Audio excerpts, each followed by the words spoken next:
it was a very interesting learning experience, I think, for everyone. Willie and David, Willie Brown, then Speaker of the Assembly, and David Roberti, the pro tem of the Senate, came to me late in the spring and they said, okay, we understand that you were not kidding. We're prepared to accept your spending cuts, even though we have sworn on our mother's grave that we would never do this. And they said, but that's as far as we can go. We're going to meet you halfway. Half cuts, and then, Governor, half tax increases of your choice.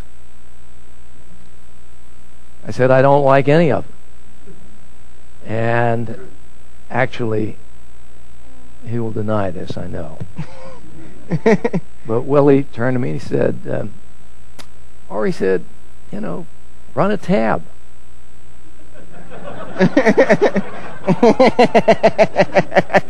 I said, run a tab?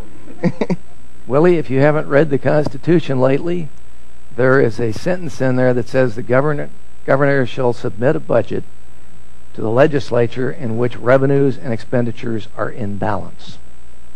He said, don't worry about that. He said, that just means you have to submit one to us. We don't have to pass one. You don't have to sign it. I will assume that he said that with tongue in cheek, however.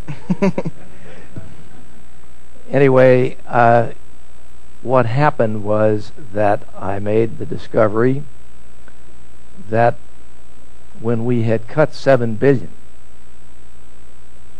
the only thing that we had not really touched was education. Education under Proposition 98 was funded by a formula, and the formula was activated by 3 levels of revenue. When we had lost 1/3 of the entire general fund, we were at the bottom level. Right. But it was still a great deal of money, and historically, the state of California has always spent the lion's share on education, and quite properly. I think that has never really been disputed. And in the early 90s, if you added the costs of higher education to K through 14, it was about 54% of the budget.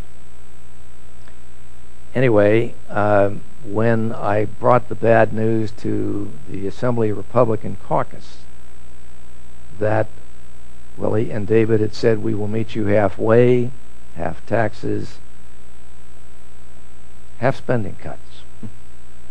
They said, oh, Governor, please, don't agree to the tax increases. I said, that's fine. I have spent 8 years in the United States Senate, where I was designated, along with others, a watchdog of the Treasury.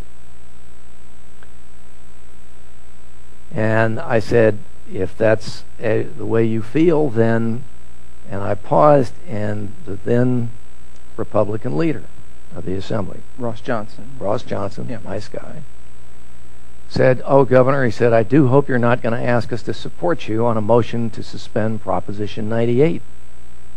I said, of course I am. For the same reason that Willie Sutton robbed banks. That's where the money is.